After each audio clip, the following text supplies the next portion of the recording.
Hello everyone, welcome back to pharmacy classes. अभी तक हम लोगों ने मेडिसिनल केमिस्ट्री 2 के अंदर हिस्टामिन चैप्टर में हिस्टामिन के स्टोरेज एवं उसके रिलीज के बारे में स्टडी कर चुके हैं। इस वीडियो में हम लोग हिस्टामिन के रिसेप्टर एवं हिस्टामिन मीडिएटेड जितने भी उसके फिजियोलॉजिकल फंक्शन होते हैं उसके बारे में स्टडी करेंगे। हिस्टामिन का जो भी फिजियोलॉजिकल इफेक्ट है वह तब आएगा जब हिस्टामिन जाकर बाइंड होगा स्पेसिफिक सेल सरफेस रिसेप्टर से, अर्थात जब तक हिस्टामिन जाकर बाइंड नहीं होगा स्पेसिफिक सेल सरफेस रिसेप्टर से तब तक हमें हिस्टामिन का किसी भी प्रकार का फिजियोलॉजिकल इफेक्ट देखने को नहीं मिल सकता है। इन सब के साथ ही फार्माकोलॉजिकल एवं मॉलिकुलर बायोलॉजिकल स्टडी से हमें ये पता चला कि हिस्टामिन रिसेप्टर के 4 सब टाइप है। आइए सबसे पहले हम हिस्टामिन रिसेप्टर के जो चारों सब टाइप है उनके बारे में स्टडी करते हैं। हिस्टामिन रिसेप्टर के 4 सब टाइप H1, H2, H3 एवं H4 है। जैसा कि मैंने आपको पिछली स्लाइड में बताया, हिस्टामिन रिसेप्टर के 4 सब टाइप होते हैं H1, H2, H3 एवं H4। ये चारों ही सब टाइप हिस्टामिन रिसेप्टर के हेप्टाहेलिकल ट्रांसमेम्ब्रेन मॉलिक्यूल्स होते हैं जो एक्स्ट्रा सेलुलर जितने भी सिग्नल होते हैं उनको ट्रांसड्यूस करता है intracellular with the help of G proteins. जैसा कि मैंने आपको बताया, हिस्टामिन के चारों सब type receptor H1, H2, H3 एवं H4, ये चारों सब टाइप रिसेप्टर हेप्टाहेलिकल ट्रांसड्यूस मॉलिक्यूल्स होते हैं जो एक्स्ट्रा सेलुलर जितने भी सिग्नल होते हैं उनको ट्रांसड्यूस करते हैं intracellular with the help of ji protein. आइए अब हम इस प्रोसेस को हम आपको डिफरेंट डायग्राम के थ्रू समझाते हैं। आप अपने डिस्प्ले पे इस डायग्राम को देख पा रहे होंगे। ये एक सेल का स्ट्रक्चर है एवं जो वाइट वाला पार्ट है ये एक्स्ट्रा सेलुलर है एवं जो ब्लैक वाला पार्ट है वो इंट्रासेलुलर पार्ट है। और जैसा कि मैंने आपको बताया, हिस्टामिन के जितने भी सब टाइप रिसेप्टर होते हैं H1, H2, H3 एवं H4, ये सारे रिसेप्टर के सब टाइप हेप्टाहेलिकल ट्रांसमेम्ब्रेन मॉलिक्यूल्स होते हैं। ये ट्रांसमेम्ब्रेन मॉलिक्यूल्स जो होते हैं ये एक्स्ट्रा सेलुलर पार्ट्स के जितने भी सिग्नल होते हैं उनको ट्रांसड्यूस करते हैं इंट्रासेलुलर पार्ट में with the help of ji protein. आप देख पा रहे होंगे जो एक्स्ट्रा सेलुलर पार्ट है वहाँ से जो सिग्नल प्रोड्यूस हुआ है इस सिग्नल को ये ट्रांसड्यूस करते हैं इंट्रासेलुलर पार्ट में। आप देख पा रहे होंगे इंट्रासेलुलर पार्ट में जो सिग्नल जा रहा है वो एक्स्ट्रा सेलुलर पार्ट से आ रहा है और इसको ट्रांसड्यूस करता है हेप्टाहेलिकल ट्रांसमेम्ब्रेन मॉलिक्यूल्स और इसमें मदद करता है इस प्रोसेस के लिए जी प्रोटीन।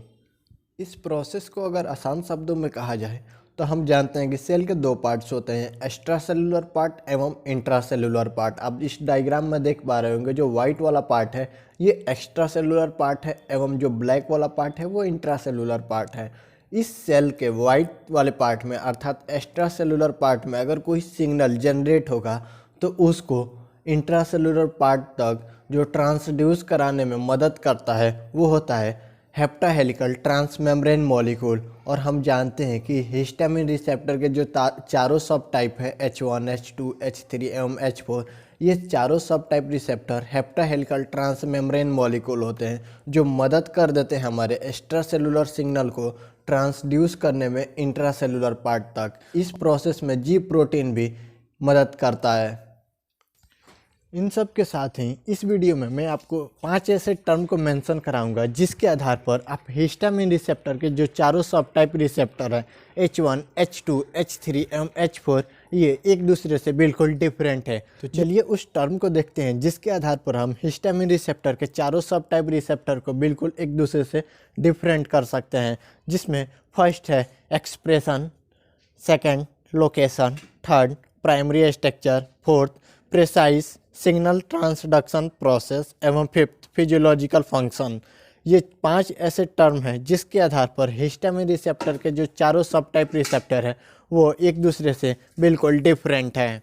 आसान शब्दों में कहा जाए तो हिस्टामिन रिसेप्टर के जो चारों सब टाइप रिसेप्टर है H1, H2, H3 एवं H4, ये चारों रिसेप्टर का बिल्कुल एक दूसरे से डिफरेंट होता है एक्सप्रेशन एवं उनका जो लोकेशन होता है हमारे बॉडी में, ये चारों सब टाइप रिसेप्टर का ये भी बिल्कुल डिफरेंट होता है और इनका जो प्राइमरी स्ट्रक्चर होता है चारों रिसेप्टर का, ये बिल्कुल डिफरेंट होता है हमारे बॉडी में। और इन चारों रिसेप्टर का जो सिग्नल ट्रांसडक्शन जो प्रोसेस होता है वो बिल्कुल एक दूसरे से डिफरेंट होता है। किसी का भी सिग्नल ट्रांसडक्शन प्रोसेस एक दूसरे से मैच नहीं करता है। एवं इन चारों रिसेप्टर का H1, H2, H3, H4 receptor का फिजियोलॉजिकल फंक्शन भी डिफरेंट होता है, जिसके आधार पर हम चारों रिसेप्टर को एक दूसरे से डिफरेंट कर सकते हैं। हिस्टामिन के चारों सब type receptor H1, H2, H3 एवं H4 में ह्यूमन बॉडी में सबसे ज़्यादा लार्ज लोकेशन पे H1 एवं H2 हिस्टामिन रिसेप्टर प्रेजेंट होता है एज़ कम्पेयर टू H3 एवं H4। आइए अब हम हिस्टामिन के H1 रिसेप्टर के लोकेशन के बारे में स्टडी करते हैं। हिस्टामिन के H1 रिसेप्टर की बात करें तो ये ह्यूमन बॉडी में लार्ज स्केल में डिस्ट्रीब्यूट होता है। आइए हम उसके लोकेशन को देखते हैं। हिस्टामिन का H1 रिसेप्टर प्रेजेंट होता है CNS न्यूरॉन्स में, second smooth muscle of respiratory में, थर्ड गैस्ट्रोइंटेस्टाइनल में, फोर्थ यूटेराइन टिश्यू में, फिफ्थ इपिथेलियल में, सिक्स इंडोथेलियल सेल में, 7 न्यूट्रोफिल्स में, 8 एसिनोफिल्स में, 9 मोनोसाइट्स में, 10 डेंड्रिटिक सेल्स में, 11 टी सेल्स में, 12 बी सेल्स में, 13 हिपेटोसाइट्स में एवं 14 कॉन्ड्रोसाइट्स में। हिस्टामिन H1 रिसेप्टर कंपोज होता है 487 एमिनो एसिड से एवं इसका मॉलिक्यूलर मास होता है 56 किलो डाल्टन। किलो डाल्टन को हम लोग KD से डिनोट करते हैं। इन सब के साथ ही हिस्टामिन का जो H1 रिसेप्टर होता है इसके पास 7 ट्रांसमेम्ब्रेन डोमेन्स होता है, जिसके through histamine receptor H1 receptor अपना एक्शन शो करता है। आइए हम अगले स्लाइड में मैं आपको एक डायग्राम की मदद से बताऊंगा कि हिस्टामिन के पास किस प्रकार का 7 ट्रांसमेम्ब्रेन डोमेन्स होता है और ये किस प्रकार अपना एक्शन शो करता है। आप अपने डिस्प्ले पे इस डायग्राम को देख पा रहे होंगे। इस डायग्राम की मदद से हम समझ पाएंगे कि किस प्रकार 7 ट्रांसमेम्ब्रेन डोमेन्स हमारे H1 रिसेप्टर के फंक्शन में इन्वॉल्व होता है। इस डायग्राम में ये ऊपर वाला पार्ट जिसको मैंने रेड कलर से पूरा मार्क करके रखा है, ये एक्स्ट्रा सेलुलर पार्ट है, ये सेल का एक्स्ट्रा सेलुलर पार्ट है। एवं जिसको मैंने ब्लू कलर से पूरे मार्क करके रखा है, ये सेल का इंट्रासेलुलर पार्ट है। एवं जिसको मैंने येलो कलर से डिनोट करके रखा है, ये सेल मेम्ब्रेन है। आप अपने डिस्प्ले पे जिस डायग्राम को देख पा रहे हैं ये 7 ट्रांसमेम्ब्रेन है। आइए समझते हैं इसको हम 7 ट्रांसमेम्ब्रेन ही क्यों कहते हैं। ये जो 7 ट्रांसमेम्ब्रेन है ये एक रिसेप्टर होता है और इसका 7 ट्रांसमेम्ब्रेन कहने का अर्थ ये है कि हमारे सेल मेम्ब्रेन को 7 टाइम क्रॉस किया है। आप देख पा रहे हैं जो हमारा सेल मेम्ब्रेन है वहाँ से इस रिसेप्टर को 7 टाइम आप क्रॉस करते हुए देख पा रहे होंगे।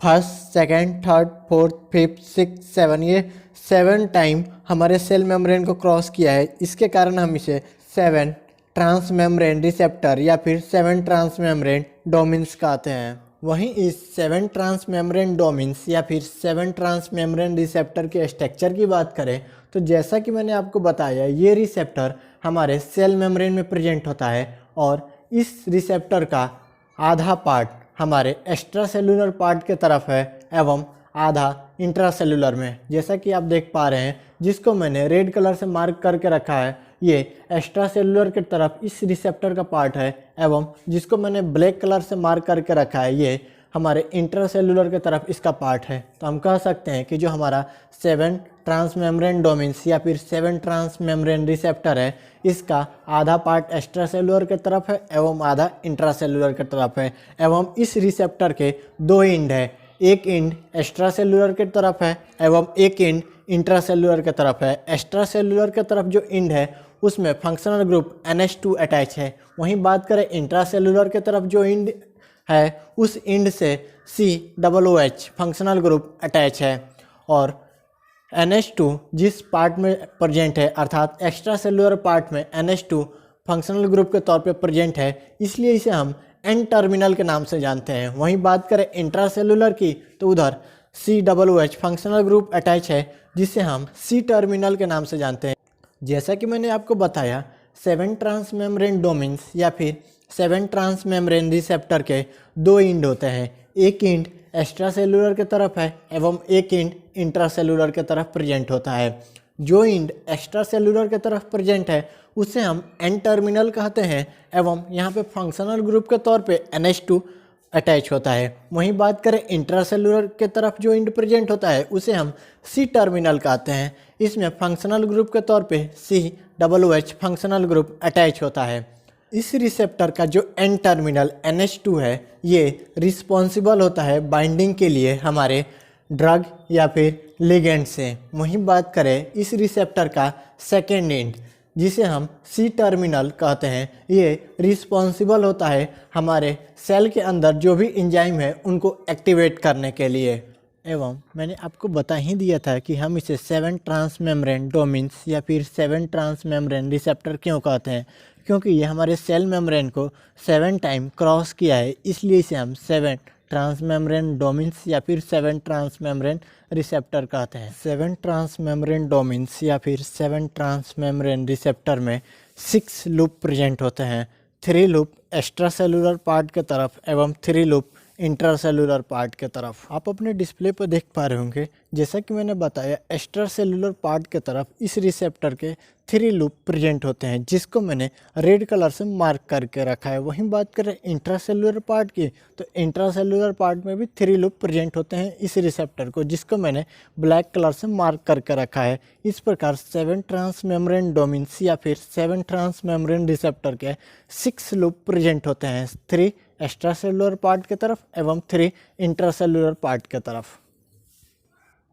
इसकी पिछली स्लाइड में मैंने आपको बताया कि हिस्टामिन का जो H1 रिसेप्टर होता है ये कंसिस्ट किया होता है 7 ट्रांसमेम्ब्रेन डोमेन्स या फिर 7 ट्रांसमेम्ब्रेन रिसेप्टर। इन सब के साथ ही मैंने आपको ये भी बताया कि 7 ट्रांसमेम्ब्रेन डोमेन्स या फिर 7 ट्रांसमेम्ब्रेन स्ट्रक्चर में कौन कौन से पार्ट प्रेजेंट होते हैं एवं इनका फंक्शन क्या होता है। इस स्लाइड में मैं आपको बताऊंगा कि किस प्रकार हिस्टामिन H1 रिसेप्टर से आकर बाइंड होता है हिस्टामिन और कौन कौन से चेंजेस होते हैं। जैसा कि मैंने आपको बताया था कि जो हमारा हिस्टामिन H1 रिसेप्टर होता है ये कंसिस्ट किया होता है 7 ट्रांसमेम्ब्रेन डोमेन्स या फिर 7 ट्रांसमेम्ब्रेन रिसेप्टर को, जिसके थ्रू हिस्टामिन का H1 रिसेप्टर अपना एक्शन शो करता है। और मैंने आपको ये भी बताया था कि 7 ट्रांसमेम्ब्रेन डोमेन्स या फिर 7 ट्रांसमेम्ब्रेन रिसेप्टर हमारे सेल मेम्ब्रेन को 7 टाइम क्रॉस किया होता है, जिसके कारण हम उसे 7 ट्रांसमेम्ब्रेन डोमेन्स या फिर 7 ट्रांसमेम्ब्रेन रिसेप्टर कहते हैं।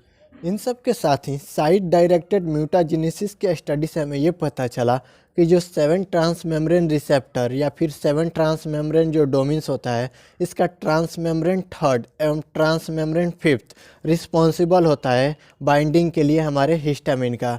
आसान शब्दों में कहा जाए तो जो हमारा हिस्टामिन H1 रिसेप्टर होता है ये कंसिस्ट किया होता है 7 ट्रांसमेम्ब्रेन रिसेप्टर को, और इस 7 ट्रांसमेम्ब्रेन रिसेप्टर का जो ट्रांसमेम्ब्रेन 3rd एवं ट्रांसमेम्ब्रेन 5 है इससे हमारा हिस्टामिन आकर बाइंड होता है, जिसके कारण हिस्टामिन का H1 रिसेप्टर अपना एक्शन शो करता है। आइए अब हम लोग इसी प्रोसेस को डायग्राम के थ्रू समझते हैं। आप अपने डिस्प्ले पर इस स्ट्रक्चर को देख पा रहे होंगे, ये 7 ट्रांसमेम्ब्रेन डोमेन या फिर 7 ट्रांसमेम्ब्रेन रिसेप्टर है, जिसके स्ट्रक्चर के बारे में मैंने आपको पिछली स्लाइड में बता दिया था।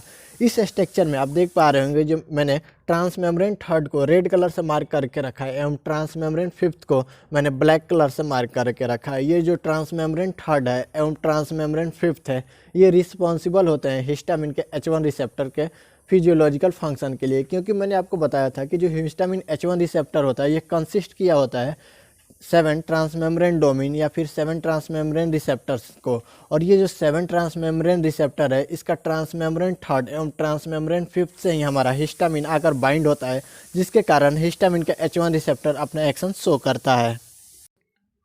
इसकी पिछली स्लाइड में मैंने आपको बताया था कि जो हिस्टामिन H1 रिसेप्टर होता है ये कंसिस्ट किया होता है 7 ट्रांसमेम्ब्रेन रिसेप्टर को, और इस 7 ट्रांसमेम्ब्रेन रिसेप्टर का जो ट्रांसमेम्ब्रेन 3rd एवं ट्रांसमेम्ब्रेन 5th होता है वो रिस्पॉन्सिबल होता है हिस्टामिन H1 रिसेप्टर से लिगेंड्स बाइंडिंग के लिए। इस स्लाइड में मैं आपको बताऊंगा कि किस प्रकार ट्रांसमेम्ब्रेन 3rd एवं ट्रांसमेम्ब्रेन 5th से हिस्टामिन का कौन सा एटम आकर अटैच होगा और किस प्रकार के बॉन्ड का फॉर्मेशन करेगा। आप अपने डिस्प्ले पे इस डायग्राम को देख पा रहे होंगे, ये हिस्टामिन का स्ट्रक्चर है और मैंने हिस्टामिन के नोमेनक्लेचर में बताया था कि हिस्टामिन के स्ट्रक्चर में 3 नाइट्रोजन एटम प्रेजेंट होते हैं, 2 साइक्लिक रिंग में एवं एक स्ट्रेट चेन में। साइक्लिक रिंग के नाइट्रोजन में जिस नाइट्रोजन को मैंने रेड कलर से मार्क करके रखा है ये टाउ नाइट्रोजन है, एवं जिस नाइट्रोजन को मैंने ब्लू कलर से मार्क करके रखा है ये पाई नाइट्रोजन है। वहीं बात करें स्ट्रेट चेन वाले में तो इसमें जो नाइट्रोजन है इसको मैंने ग्रीन कलर से मार्क करके रखा है और ये अल्फा नाइट्रोजन है, क्योंकि ये अल्फा कार्बन से डायरेक्टली अटैच है, जिसके कारण इसे हम अल्फा नाइट्रोजन बोलते हैं। अगर आपने हिस्टामिन के नोमेनक्लेचर वाली वीडियो नहीं देखी है तो आप अपने डिस्प्ले पर देख सकते हैं, यहाँ पे ऑप्शन आ रहा है, जाकर वहाँ पे हिस्टामिन के नोमेनक्लेचर के बारे में स्टडी कर सकते हैं।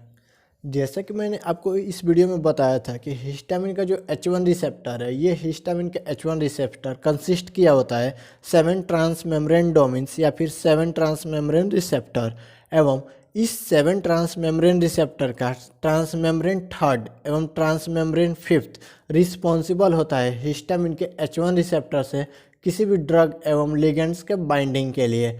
और वहीं बात करें हिस्टामिन के स्ट्रक्चर में, मैंने आपको बताया कि 3 नाइट्रोजन एटम प्रेजेंट होते हैं, 2 साइक्लिक रिंग में एवं एक स्ट्रेट चेन में। इन सब के साथ ही जो 7 ट्रांस मेम्ब्रेन डोमेन या फिर 7 ट्रांस मेम्ब्रेन रिसेप्टर का जो ट्रांस मेम्ब्रेन थर्ड है, इस ट्रांस मेम्ब्रेन थर्ड का पोजीशन नंबर 107 पे जो एसिड एस्पार्टेट रेसिड्यू है, ये इंटरेक्शन शो करता है हिस्टामिन के स्ट्रेट चेन के एमिनो ग्रुप के साथ। आप देख पा रहे होंगे इस डिस्प्ले पे हिस्टामिन के स्ट्रेट चेन में जो NH3 है इसके साथ इंटरेक्शन शो करता है ट्रांस मेम्ब्रेन थर्ड। इस ट्रांस मेम्ब्रेन थर्ड का पोजीशन नंबर 107 से एक एसिड एस्पार्टेट रेसिड्यू होता है जो इंटरेक्शन शो करता है, एवं जो ये एमिनो ग्रुप है ये प्रोटोनेटेड है। आप देख पा रहे होंगे इस पे पॉजिटिव साइन डेवलप है, और ये जो एसिड एस्पार्टेट रेसिड्यू होता है ट्रांस मेम्ब्रेन थर्ड में पोजीशन नंबर 107 से इसके साथ ये इंटरेक्शन शो करता है, और ये इंटरेक्शन आयनिक इंटरेक्शन होता है। तो आसान शब्दों में हम कह सकते हैं कि हिस्टामिन के स्ट्रक्चर में जो स्ट्रेट चेन है, उस स्ट्रेट चेन का एमिनो ग्रुप जो कि पॉजिटिव चार्ज होता है, ये आयनिक इंटरेक्शन के द्वारा ट्रांस मेम्ब्रेन थर्ड के साथ अटैच होता है, जिसके कारण हमारा हिस्टामिन का H1 रिसेप्टर एक्टिवेट होता है। और इस वीडियो में मैंने आपको बताया था कि जो हमारा हिस्टामिन का H1 रिसेप्टर है, इस H1 रिसेप्टर में मैंने बताया था कि 7 ट्रांस मेम्ब्रेन डोमेन या 7 ट्रांस मेम्ब्रेन रिसेप्टर कंसिस्ट किया होता है, जिसका ट्रांस मेम्ब्रेन थर्ड एवं ट्रांस मेम्ब्रेन फिफ्थ रिस्पॉन्सिबल होता है किसी भी ड्रग या लिगेंड के बाइंडिंग के लिए हिस्टामिन के H1 रिसेप्टर से। तो मैंने तो बता दिया ये कि ट्रांस मेम्ब्रेन थर्ड से हिस्टामिन का जो एमिनो ग्रुप है वो इंटरेक्ट करता है। अब हम पढ़ेंगे कि ट्रांस मेम्ब्रेन फिफ्थ से कौन सा एटम हिस्टामिन का अटैच होता है। 7 ट्रांस मेम्ब्रेन डोमेन्स या 7 ट्रांस मेम्ब्रेन रिसेप्टर का जो ट्रांस मेम्ब्रेन फिफ्थ है, इसके पोजीशन नंबर 207 का जो एस्पायराजीन है इसके साथ इंटरेक्शन शो करता है हिस्टामिन का टाउ नाइट्रोजन। आप देख पा रहे होंगे इस स्ट्रक्चर में हिस्टामिन के जिस नाइट्रोजन को मैंने रेड कलर से मार्क करके रखा है ये टाउ नाइट्रोजन है, और ये इंटरेक्शन शो करता है ट्रांस मेम्ब्रेन फिफ्थ के साथ। ट्रांस मेम्ब्रेन फिफ्थ के पोजीशन नंबर 207 से जो एस्पायराजीन है उसके साथ ये इंटरेक्शन शो करता है। अभी तक हम लोगों ने पढ़ा कि हिस्टामिन के स्ट्रक्चर में 3 नाइट्रोजन एटम प्रेजेंट होते हैं, 2 साइक्लिक रिंग अर्थात इमिडाजोल वाला रिंग एवं एक स्ट्रेट चेन।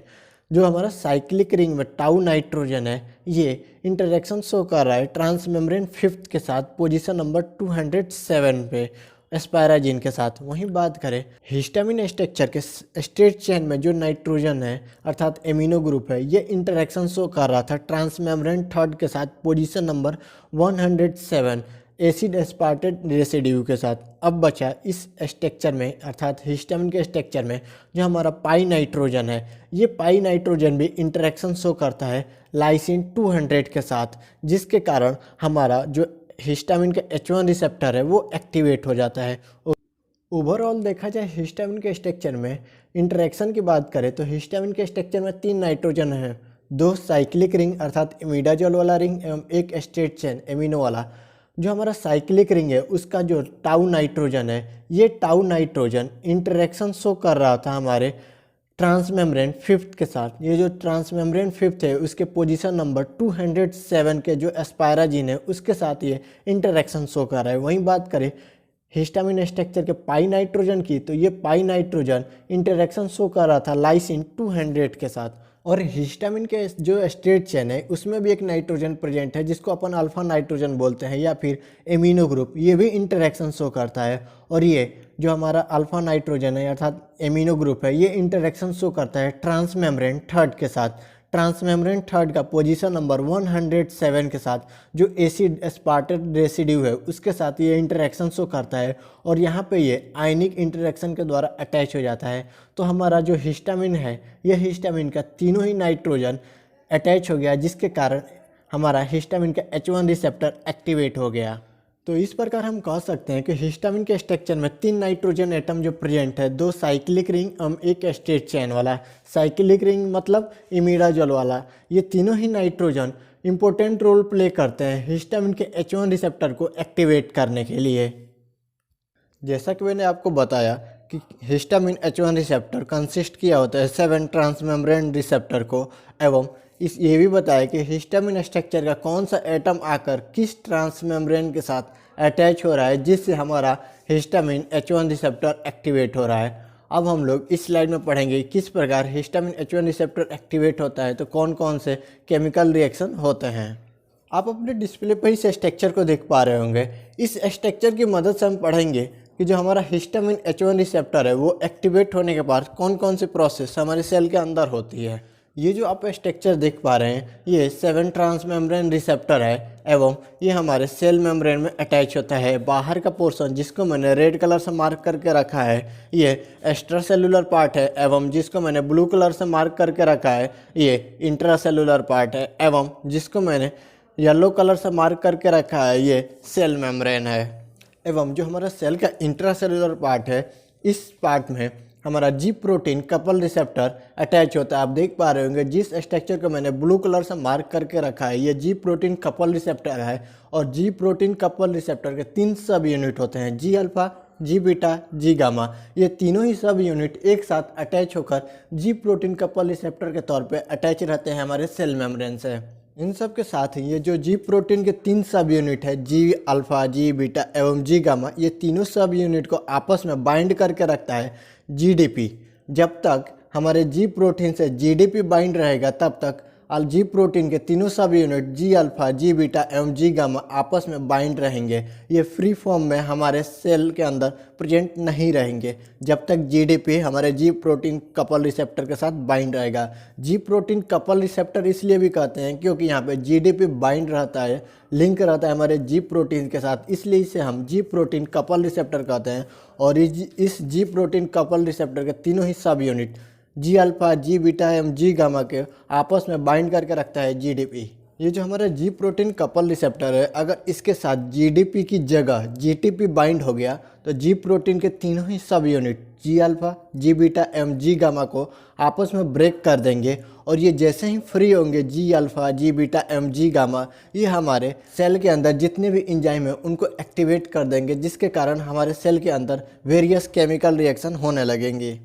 तो आइए अब हम इस डायग्राम के थ्रू समझते हैं किस प्रकार जो हमारा हिस्टामिन H1 रिसेप्टर है ये एक्टिवेट होता है तो कौन कौन से फिजियोलॉजिकल चेंजेस होंगे। जैसे ही हिस्टामिन आकर बाइंड होता है हिस्टामिन H1 रिसेप्टर से, ये 7 ट्रांसमेम्ब्रेन रिसेप्टर या फिर 7 ट्रांसमेम्ब्रेन डोमेन्स एक्टिवेट हो जाता है। और जैसे कि मैंने आपको बताया कि जो हमारा 7 ट्रांसमेम्ब्रेन रिसेप्टर है ये एक्टिवेट होता है तो ये एक्ट करता है ग्वानिन न्यूक्लियोटाइड एक्सचेंज फैक्टर की तरह। और जैसे ही हमारा 7 ट्रांसमेम्ब्रेन रिसेप्टर एक्टिवेट हुआ ये एक्ट किया ग्वानिन न्यूक्लियोटाइड एक्सचेंज फैक्टर की तरह और ये हमारे जीडीपी को चेंज कर देता है जीटीपी में। और जैसे ही हमारा जीडीपी चेंज हो जाएगा जीटीपी में, जी प्रोटीन सब यूनिट के तीनों ही सब यूनिट जी अल्फा, जी बीटा एवं जी गामा आप फ्री हो जाएंगे हमारे सेल के अंदर, क्योंकि जो हमारे जीडीपी था ये बाइंड करके रख रहा था जी प्रोटीन सब यूनिट को, जी अल्फा को, जी बीटा को एवं जी गामा को आपस में बाइंड करके रखता है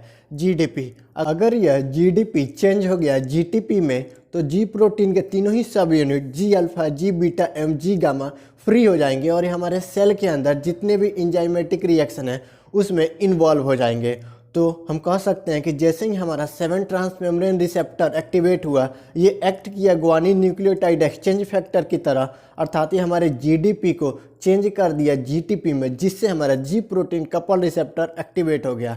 आसान शब्दों में कहा जाए तो जैसे ही 7 ट्रांस मेम्ब्रेन रिसेप्टर से कोई भी लिगेंड्स या फिर हिस्टामिन बाइंड हुआ तो ये जी प्रोटीन कपल रिसेप्टर को एक्टिवेट कर देगा, क्योंकि ये जो 7 ट्रांस मेम्ब्रेन रिसेप्टर है ये एक्ट करता है ग्वानिन न्यूक्लियोटाइड एक्सचेंज फैक्टर की तरह, और ये जो जीडीपी है उसको चेंज कर देगा जीटीपी में, क्योंकि जीडीपी अल्फा सब यूनिट जी प्रोटीन के सब यूनिट को बाइंड करके रख रहा था, वहीं जो जीटीपी है ये जी प्रोटीन सब यूनिट को बाइंड नहीं करेगा।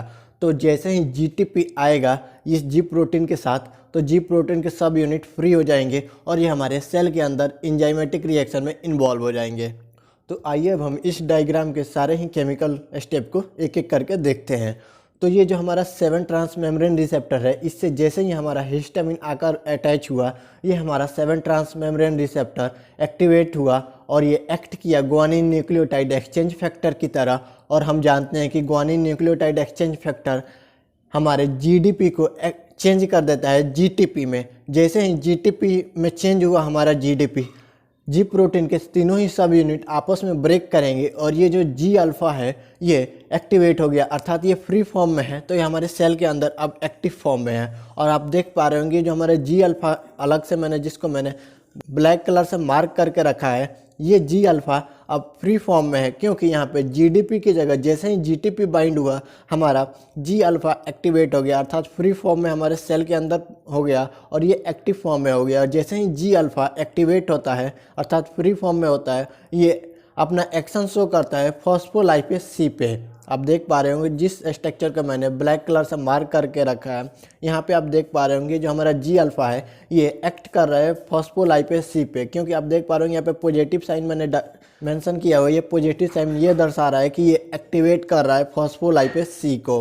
और जैसे ही हमारा फॉस्फोलाइपेज सी एक्टिवेट होता है, ये जो हमारा फॉस्फोलाइपेज सी है ये एक्टिवेट होता है जी प्रोटीन के अल्फा सब यूनिट के कारण, क्योंकि अल्फा सब यूनिट एक्टिवेट कर रहा है फॉस्फोलाइपेज सी को। और ये जैसे ही फॉस्फोलाइपेज सी एक्टिवेट होता है ये हमारे सेल के अंदर हाइड्रोलिसिस रिएक्शन में इन्वॉल्व हो जा रहा है। आप देख पा रहे होंगे फॉस्फोटिडाइल इनिसिटोल डाइफॉस्फेट, जिसको हम PiP2 के नाम से भी जानते हैं, इसको हाइड्रोलिसिस करता है फॉस्फोलाइपेज सी।